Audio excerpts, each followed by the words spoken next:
Subscribe our channel and press the bell icon so that you can watch our latest videos at very first. Dear students, welcome back to Virtual Guns. आज की video में मैं discuss करने जा रहा हूँ triangles. Triangles में हम लोग क्या क्या पढ़ने वाले हैं।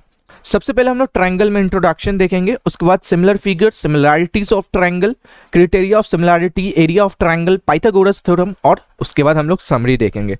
और स्टूडेंट्स, मैं आपको बता दूं कि समरी में कुछ इस तरीके से डिस्कस करने वाला हूं कि इस समरी को अगर आप एक बार गो थ्रू कर लीजिएगा तो आपको पूरा चैप्टर रिवाइज हो जाने वाला है।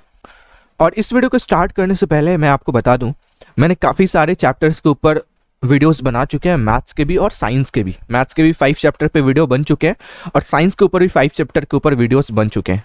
सो without any delay let's start.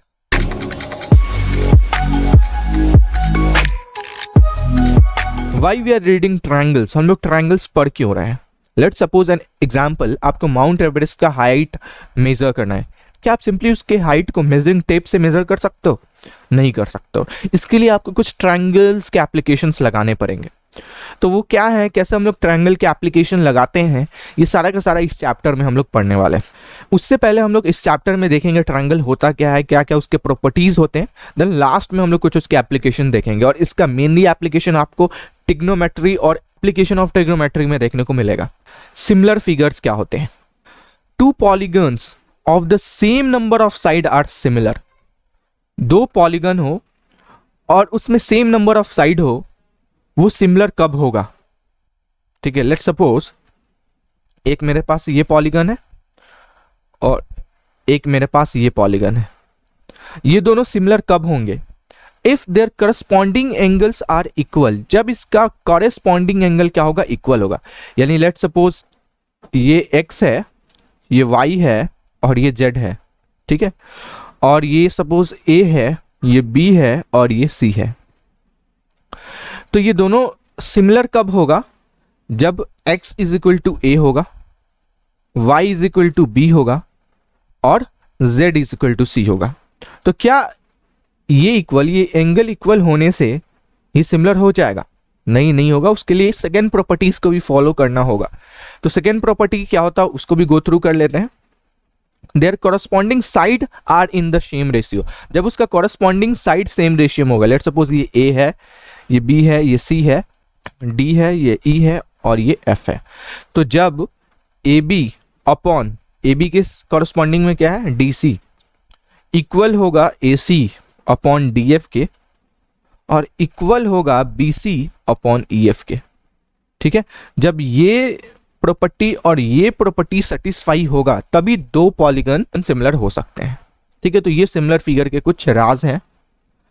अब हम लोग देखते हैं सिमिलैरिटी ऑफ ट्रायंगल। ट्रायंगल में क्या सिमिलैरिटी होता है? तो मैंने यहाँ पे आपको ट्रायंगल का ही एग्जांपल देकर के आपको सिमिलर फिगर मैंने आपको एक्सप्लेन कर दिया। आप यहाँ पे स्क्वायर भी ले सकते हो, दो स्क्वायर भी सिमिलर हो सकता है, दो रेक्टेंगल भी सिमिलर हो सकता है। ठीक है, तो ये सारे फिगर इसमें कंसिडर करना है। और इसमें क्या कंसिडर करना है? सिर्फ और सिर्फ ट्रायंगल, यानी their corresponding angles are equal और their corresponding side are in the same ratio. ठीक है, बेसिकली दोनों सेम था, बस इसमें क्या लेना था? कोई भी फिगर के एग्जांपल, और इसमें क्या लेना है? सिर्फ और सिर्फ ट्रायंगल का एग्जांपल। अगर इसमें लेट्स सपोज स्क्वायर होता तो यहाँ पे कितने साइड्स आ जाते? 4 साइड आ जाते। तो चलिए आते हैं थ्योरम 6.1 पे। ये क्या कह रहा है? If a line is drawn parallel to one side of a triangle to intersect the other two side in distinct point. एक लाइन डी मैंने ड्रॉ किया है एक ट्रायंगल में किसी भी साइड के पैरेलल, यानी बीसी के मैंने पैरेलल ले लिया है डी, और जो इंटरसेक्ट कर रही है ए बी को डी से और ए सी को ई से। ठीक है, are divided in the same ratio. तो अब जैसे ही इंटरसेक्ट करेगी, यानी कहने का मतलब क्या है, अगर डीई पैरेलल है बीसी के तो एडी अपॉन डीबी इक्वल होगा ए अपॉन ईसी के। ठीक है, मेरे को यही प्रूफ करना है। Other two sides are divided in the same ratio. ठीक है, तो मैं कैसे प्रूफ करूंगा? तो आता हूं मैं प्रूफ में। अब प्रूफ करने के लिए मैं क्या करूंगा? इसको ज्वाइन करूंगा, इसको ज्वाइन करूंगा। ठीक है, और डी से मैं परपेंडिकुलर खींचूंगा ए पे और ई से मैं परपेंडिकुलर खींचूंगा एडी पे। ठीक है, मैंने ये सारा काम कर दिया। So area of triangle ADE मैं क्या लिख सकता हूं? 1/2 into base into height. 1/2 into base क्या है ADE का। लेट सपोज फिलहाल मैं AD लेता हूँ, तो जब मैं बेस AD ले रहा हूँ तो परपेंडिकुलर क्या लूंगा, जो मैं E से आया इसका लेट सपोज M नाम है और इसका N नाम है, तो ठीक है, तो EN हो जाएगा।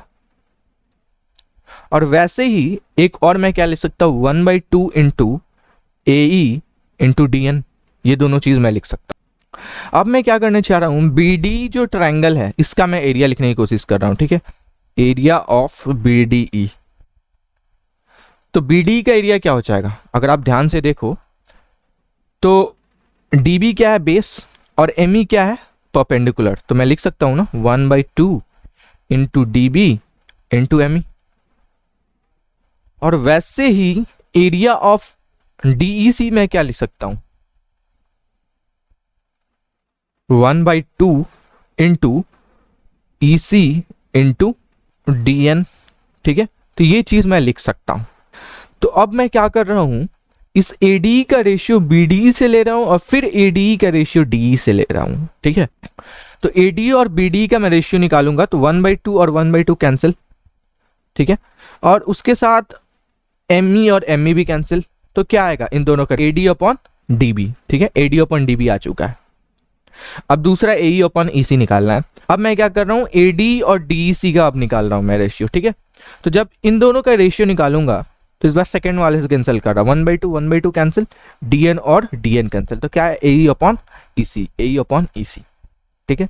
तो अब मैं क्या देखने जा रहा हूं AD और BDE का रेशियो और AD और DEC का रेशियो इक्वल है कि नहीं, क्योंकि अगर इसका रेशियो इक्वल होगा तभी तो ये और ये इक्वल हो पाएगा। तो अगर आप ध्यान से देखो तो BDE और DEC क्या है सेम बेस पे है और सेम पैरेलल पे है, जो आपने क्लास 9 कंसेप्ट में पढ़ा होगा। जब सेम बेस और सेम पैरेलल पे दो ट्रायंगल होता है तो उसका एरिया क्या होता है इक्वल होता है, ठीक है, यानी एरिया क्या है इक्वल, यानी रेशियो दोनों का क्या आ रहा है इक्वल आ रहा है। जब इन दोनों का रेशियो आ रहा है तो जो उसके सामने साइड का रेशियो वो भी क्या होगा इक्वल होगा। तो अब मेरे पास नेक्स्ट थ्योरम क्या है, if a line divides any two side of a triangle in the same ratio, अगर कोई लाइन किसी दो साइड को सेम रेशियो में डिवाइड कर रही है, मतलब ये इसके इक्वल है और ये इसके इक्वल है, then the line is parallel to the third side, तो ये जो लाइन होगा ये इसके पैरेलल होगा। तभी हम लोगों ने लास्ट थ्योरम में क्या देखा था, अगर पैरेलल है तो रेशियो सेम रेशियो में डिवाइड कर रही है, और इसमें क्या है अगर सेम रेशियो में डिवाइड कर लिया तो क्या होगा पैरेलल होगा, तो बस उसका इनवर्स ले लेना है इसमें। तो ये वाला थ्योरम पिछले वाले का इनवर्स है, तो मैं उम्मीद करता हूं आप इसको खुद से ट्राई कर पाओगे और खुद से बना पाओगे। सो अब आते हैं एग्जांपल नंबर 1 में, if a line intersect AB and AC of a triangle ABC at D and E, एक लाइन AB और AC को इंटरसेक्ट कर रही है D और E पे and is parallel to BC, वो लाइन क्या है BC के पैरेलल है, तो प्रूफ करना है AD upon AB is equal to AE upon AC, ठीक है। तो मैंने थ्योरम में क्या प्रूफ किया था फर्स्ट थ्योरम में, उससे मैं डायरेक्ट प्रूफ कर रहा हूं, लेकिन आप एग्जाम में डायरेक्ट प्रूफ नहीं करना। सो मैं थ्योरम से लिख सकता हूं AD upon DB is equal to AE upon EC लिख सकता हूं। अब मैं क्या करूंगा इसको रिवर्स करूंगा, ठीक है, तो क्या लिख सकता हूं DB upon AD is equal to EC upon AE लिख सकता हूं, और उसके बाद मैं दोनों तरफ 1 ऐड कर दूंगा। तो जब दोनों तरफ 1 ऐड करोगे तो क्या हो जाएगा DB plus AD upon AD is equal to EC plus AE upon AE। DB और AD क्या है AB है, तो यानी AB आ गया और नीचे AD is equal to EC और AE क्या है AC है, तो ऊपर क्या आ गया AC और नीचे क्या आ गया AE। अब मैं इसको रिवर्स कर देता हूं तो AD अपॉन AB इक्वल हो जाएगा AE अपॉन AC के, प्रूफ हो गया। अब आते हैं नेक्स्ट एग्जांपल पे, क्या है ABCD is a trapezium, ABCD क्या है एक ट्रेपीजियम है with AB is parallel to DC and E and F are point on a non-parallel, E और F non-parallel side पे point है respectively such that EF is parallel to AB, और EF क्या है AB के parallel है। तो proof करना है AE अपॉन ED इक्वल होगा BF अपॉन FC के, ठीक है। तो कैसे इसको प्रूफ कर सकते हो आप, तो उसके लिए मैं क्या करूंगा एक कंस्ट्रक्शन करूंगा, ठीक है। यहां से मैं एक लाइन खींचता हूं यहां पे, और लेट सपोज ये G है, ठीक है, लेट सपोज ये G है। अब मैं प्रूफ करता हूं इसको, तो फिर कैसे प्रूफ हो सकता है? इन ट्रायंगल ADC, ADC में क्या लिख सकता हूं? अगर EG DC के पैरेलल, चूंकि EF DC के पैरेलल है तो EG भी DC के पैरेलल होगा। तो अगर EG DC के पैरेलल है तो मैं क्या लिख सकता हूं? AE अपॉन ED इक्वल होगा AG अपॉन GC के, होगा। वैसे ही इन ट्रायंगल ABC, ABC में मैं क्या लिख सकता हूं? AG अपॉन GC इक्वल होगा BF अपॉन FC के। तो ये क्या देख रहे हो? इक्वल है, तो ये भी क्या होगा? इक्वल होगा। तो AE अपॉन ED इक्वल होगा BF अपॉन FC के। प्रूफ्ड हो गया। ठीक है, तो कुछ इसी तरीके से प्रूफ करते हैं। काफी छोटा छोटा प्रूफ होता है ट्रायंगल में, बस आपको चीजों को समझना होता है। अब देखते हैं क्राइटेरिया ऑफ सिमिलरिटी, दो ट्रायंगल सिमिलर कब होगा।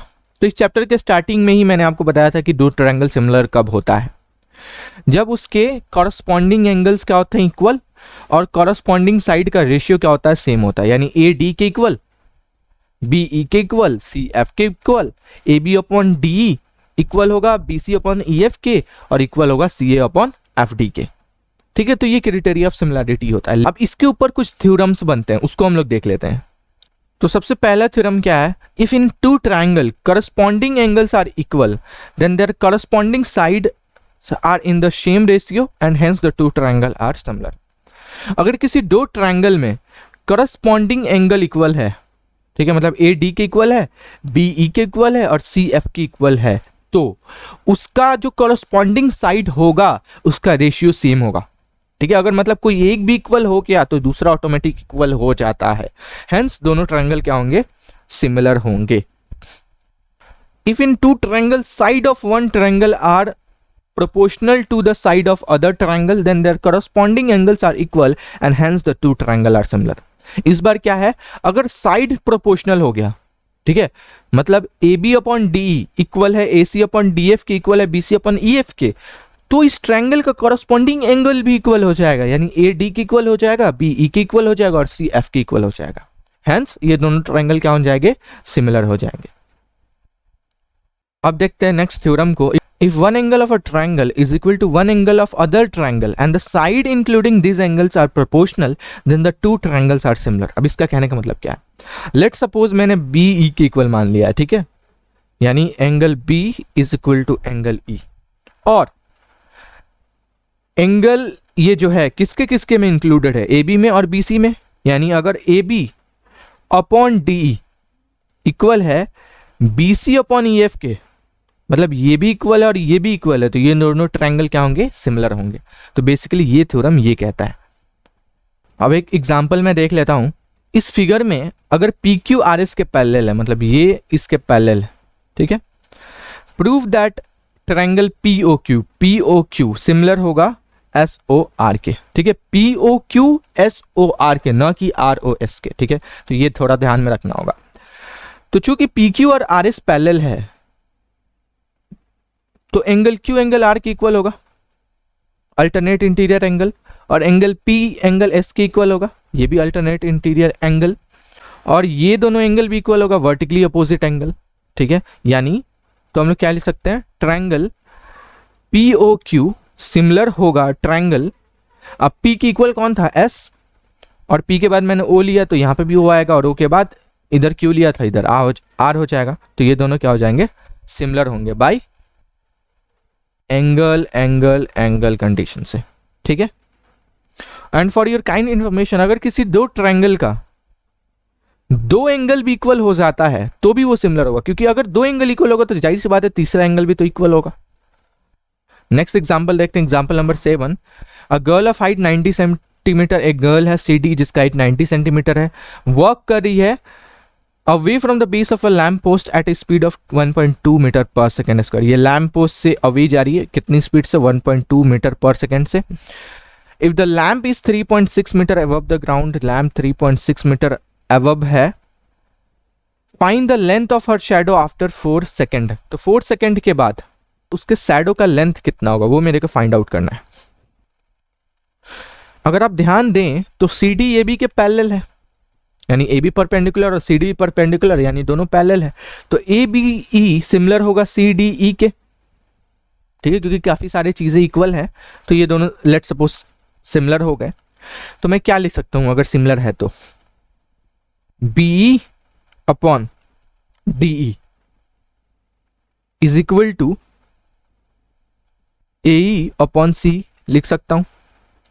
ठीक है, अब चूंकि ये 1.2 मीटर पर सेकंड मूव कर रही है तो 4 सेकंड में कितना मूव करेगी, 4 सेकंड में कितना मूव करेगी 4.8, और वही हमारा क्या हो जाएगा BD हो जाएगा, और लेट सपोज ये x है तो B क्या हो जाएगा 4.8 plus x।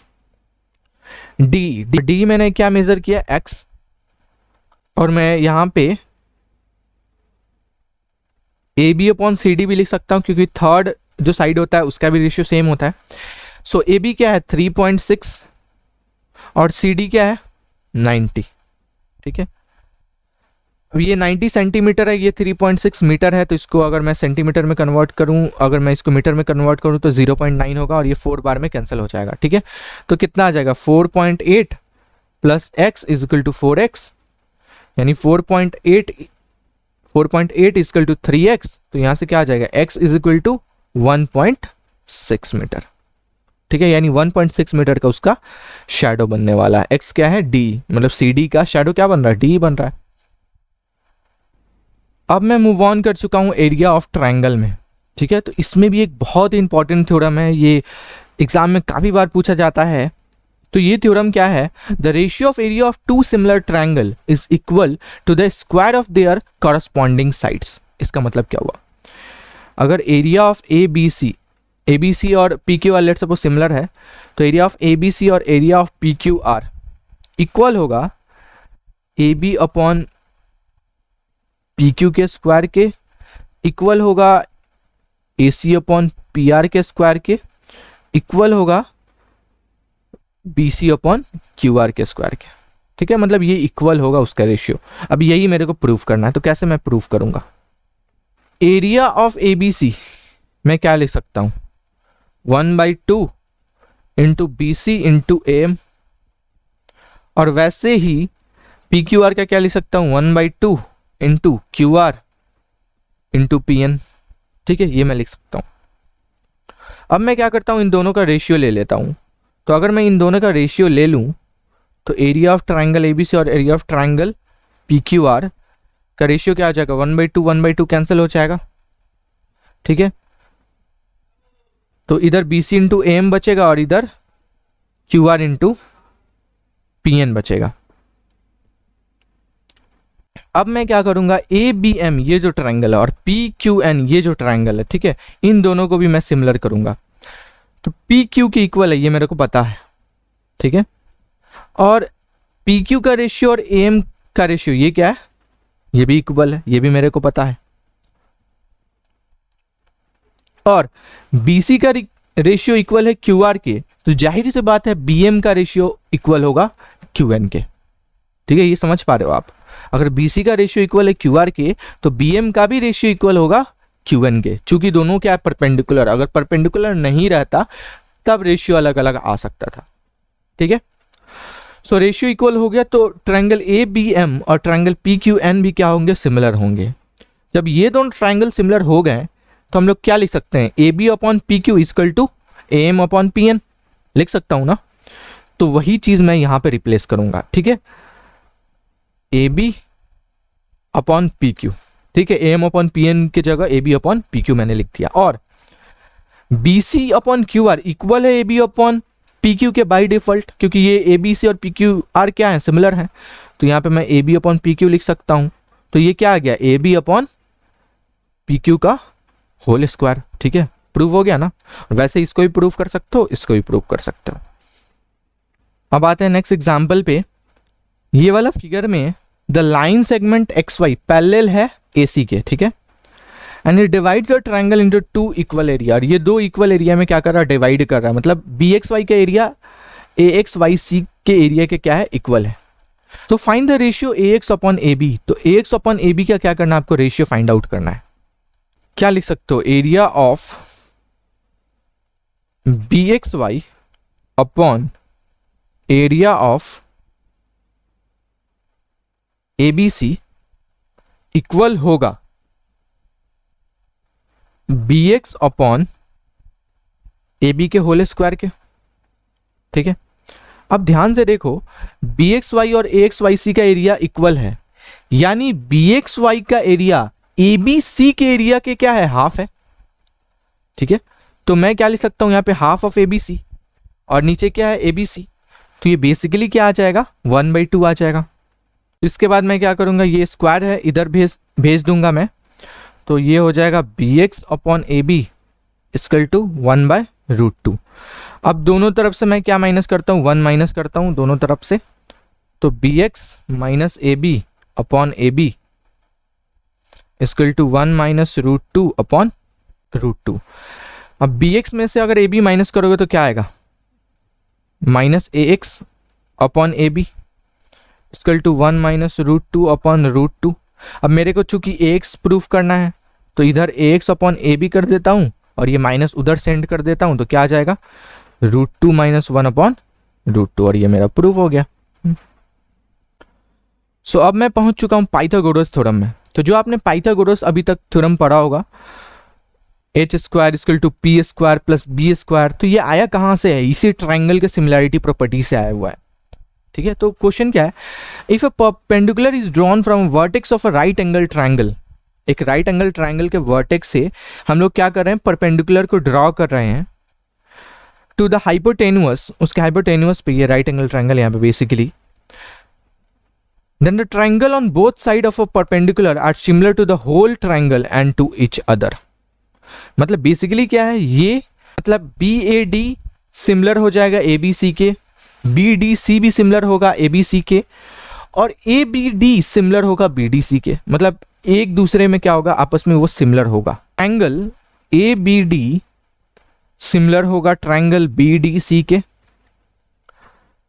Triangle ABD similar होगा ट्रायंगल ABC के, और ट्रायंगल BDC सिमिलर होगा ट्रायंगल ABC के। ठीक है, अगर मैं ड्रॉ करूं तो ये होने ही वाला। अब यहाँ पे ऑर्डर चेंज हो सकता है B की जगह A आ जाए, A की जगह B आ जाए, तो उससे मेरे को अभी वरी नहीं है। मेरे को बस वरी क्या है कि थ्योरम को समझना था कि थ्योरम का मतलब क्या है।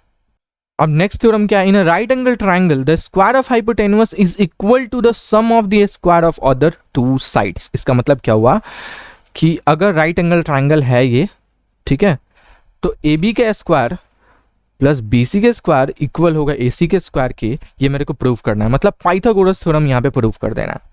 तो कैसे हम लोग पाइथागोरस थ्योरम प्रूव कर पाएंगे, अभी हम लोगों ने क्या देखा था, सिमिलैरिटी वाला कंडीशन, उसी का यूज करके हम लोग पाइथागोरस थ्योरम प्रूव करने वाले हैं। ठीक है, तो सबसे पहले तो हम लिखते हैं एंगल ए डी बी।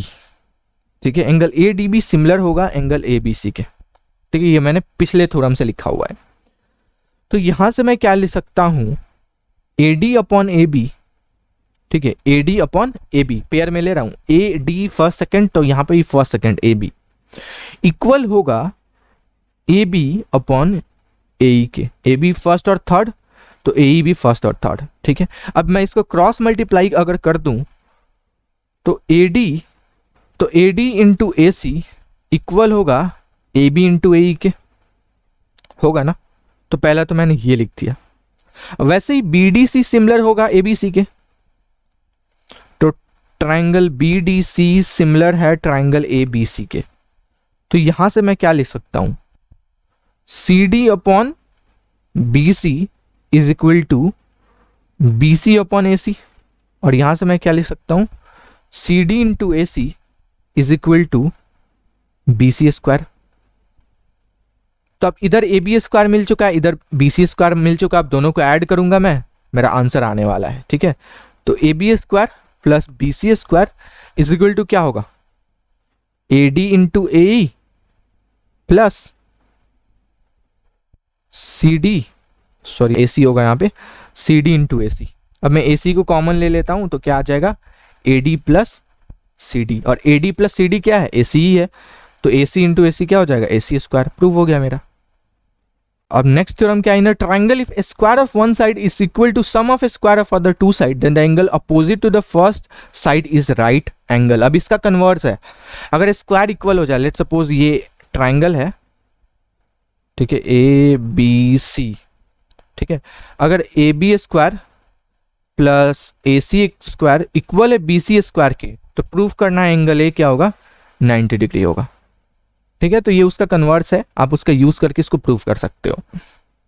सो इसके ऊपर एक क्वेश्चन देखते हैं। A ladder is placed against a wall, एक लैडर वॉल के अगेंस्ट प्लेस है, वॉल आपका एसी है और लैडर ए बी है, such that its foot is at a distance of 2.5 from the wall and top reaches as 6 metre above the ground. ठीक है, ये 6 मीटर है, ये 2.5 है। Find the length of the ladder, तो क्या निकालना है आपको, ए बी निकालना है। तो simple Pythagoras theorem A B square is equal to A C square plus B C square. बस ए सी का वैल्यू रखो 6 और बी सी का वैल्यू रखो 2.5, सॉल्व करो, ए बी स्क्वायर का वैल्यू आएगा and then A B equal to root under ये सॉल्व वैल्यू हो जाएगा और आपका आंसर आ जाएगा। नेक्स्ट क्वेश्चन क्या है देखते हैं। BL and CM are medians of a triangle ABC। BL और CM मीडियंस है ABC का। Prove that 4 into BL square plus CM square equal to 5 BC square. ये मेरे को प्रूफ करना है, तो मैं कैसे प्रूफ करूंगा। ठीक है, काफी ज्यादा इंपॉर्टेंट क्वेश्चन है ये। तो अगर आप ध्यान से देखो तो BC स्क्वायर इक्वल टू मैं क्या लिख सकता हूं, AB square plus AC square, क्योंकि यहां पे 90 डिग्री है। ठीक है, लिख सकता हूं मैं। वैसे ही BL स्क्वायर इक्वल टू क्या लिख सकता हूं मैं, AB square plus AL square. और वैसे ही CM स्क्वायर इक्वल टू क्या लिख सकता हूं मैं, AC square plus AM square. ये सारा चीज मैंने लिख दिया ना। अब मैं इसको कंसिडर कर रहा हूं, BL square is equal to क्या हो जाएगा, ए स्क्वायर, और AL को मैं क्या लिख सकता हूं, चूंकि AL मीडियन है तो मैं इसको क्या लिख सकता हूं, AC अपॉन 2 AL को का होल स्क्वायर। ठीक है, अब मैं इसको क्या करूंगा, सॉल्व करूंगा। जब मैं इसको सॉल्व करूंगा तो कितना आ जाएगा, 4 BL square is equal to AC square plus 4 AB square. ठीक है, वैसे ही मैं इससे भी इक्वेशन बनाऊंगा तो क्या बनेगा, 4 CM square is equal to AB square plus 4 AC square. अब मैं इस दोनों को बस ऐड करूंगा। ठीक है, तो जैसे ही आप दोनों को ऐड करोगे तो 4 कॉमन आ जाएगा और BL square plus CM square हो जाएगा। ठीक है, इक्वल टू कितना आ रहा है, 5 AB स्क्वायर और 5 AC स्क्वायर, 5 AB स्क्वायर और प्लस 5 AC स्क्वायर। अब AB square plus AC square क्या होगा, BC स्क्वायर। तो यहाँ पे मैं क्या लिख सकता हूँ, 5 BC स्क्वायर। ठीक है, यहाँ पे ये वाला 4 है, तो 4 BL square plus CM square equal to 5 BC square. Proof हो गया ना। अब हम लोग पहुंच चुके हैं इस चैप्टर के सबसे लास्ट पोर्शन में, समरी में। हम लोगों ने सिमिलैरिटी में क्या देखा, लोगों ने सिमिलर ट्रायंगल देखा, सिमिलर ट्रायंगल में एरिया थ्योरम देखा, कैसे एरिया इक्वल हो जाते हैं। पाइथागोरस थ्योरम हम लोग कैसे प्रूव करते हैं, दो ट्रायंगल कैसे सिमिलर होता है। ठीक है, क्राइटेरियाज वगैरह क्या होते हैं। ए क्राइटेरियन मैंने बताया था कि अगर दो एंगल भी इक्वल होगा तो वो क्या हो जाएगा, सिमिलर हो जाएगा। एस क्राइटेरियन, अगर तीनों का रेशियो इक्वल होगा तो भी सिमिलर होगा। एस क्राइटेरियन, अगर इसमें मैंने क्या बताया था कि इंक्लूडेड एंगल अगर इक्वल हो जाएगा, ये साइड और ये साइड का रेशियो इक्वल होगा तो भी सिमिलर हो जाएगा। ठीक है, ये सारी चीज़ें मैंने इस चैप्टर में डिस्कस की हुई है। ये कुछ फॉर्मूलाज हैं जो मैंने डिस्कस किए हैं, कुछ इंपॉर्टेंट रिजल्ट्स हैं, आप इसको गो थ्रू कर सकते हो। सो स्टूडेंट्स, इस वीडियो में फिलहाल इतना ही। अगर आपको ये वीडियो अच्छा लगा तो इस वीडियो को लाइक एंड शेयर कीजिए, एंड अगर आप मेरे चैनल पे नए हैं तो मेरे चैनल को सब्सक्राइब कर दीजिए, एंड प्लीज़ अपने दोस्तों से भी सब्सक्राइब करवाइए, क्योंकि सब्सक्राइबर बहुत ज़्यादा ज़रूरी है, जो मुझे मोटिवेट करती है। जितने ज़्यादा सब्सक्राइबर मेरे बढ़ेंगे उतने ज़्यादा मेरे को मोटिवेशन मिलती रहेगी। सो मैं लेता हूँ आपसे अलविदा, and I will see you next time.